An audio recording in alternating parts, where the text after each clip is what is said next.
Just like many of us, Luke is fond of table and food symbolism. Both of these play a prominent role in our personal and ecclesial lives. On the personal side, the importance of nightly dinner was once confirmed by a study which showed that students' SAT scores were positively impacted by daily family dinners.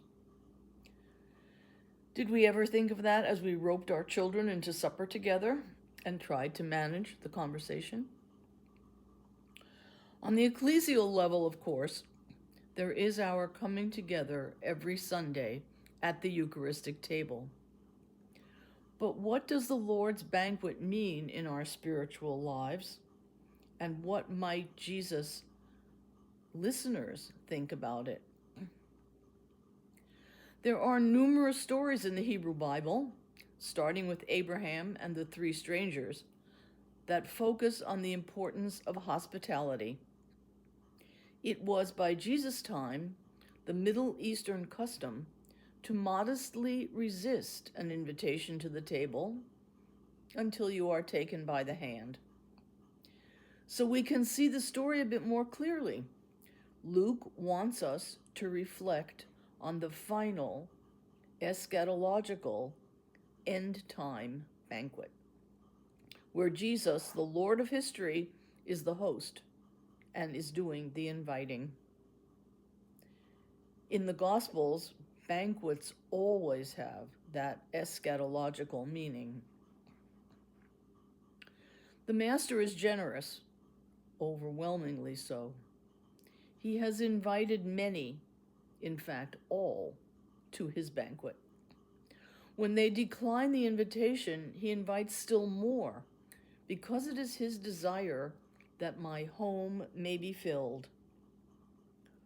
Over the centuries, many chose to understand this parable as a story about how Jesus' own people rejected him, and so the Christian community reached out to the Gentile world. This interpretation caused an incredible amount of pain for the Jewish people over the centuries.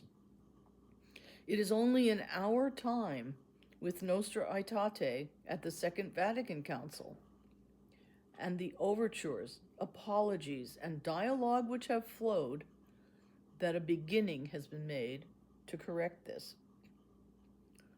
Although, as you certainly know, there are still people with torches out there shouting replacement slogans, as events like Charlottesville have shown us.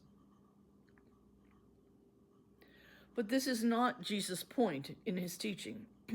Rather, that the Lord is incredibly generous in nurturing and feeding us at his table. While we may experience sadness about who is currently invited to our particular Catholic table and who is not, we still have the ideal of the Lord's gracious invitation toward which to look, and the realization of which to pray for. Jesus wants his home filled with everyone, todos. At that table, we are fed by his love and his example, and hopefully it slowly transforms us into his image.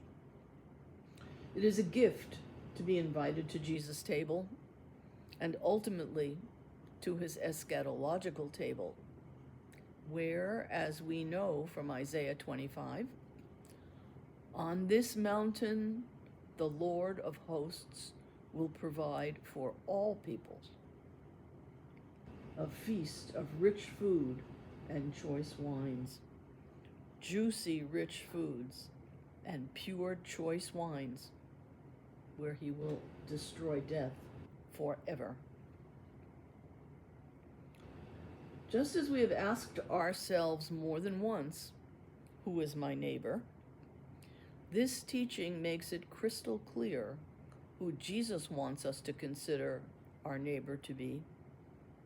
Everyone. Or as Paul tells us today, we, though many, are one body in Christ, and individually parts of one another. As members of that body, everyone has a gift, which Paul lists, a gift which can be used for the benefit of the community.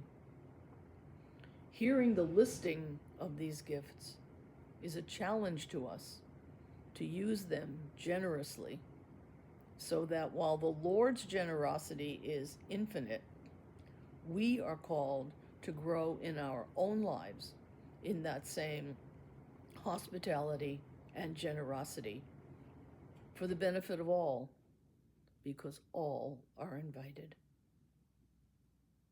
Have you thought about who you are inviting to your Thanksgiving banquet?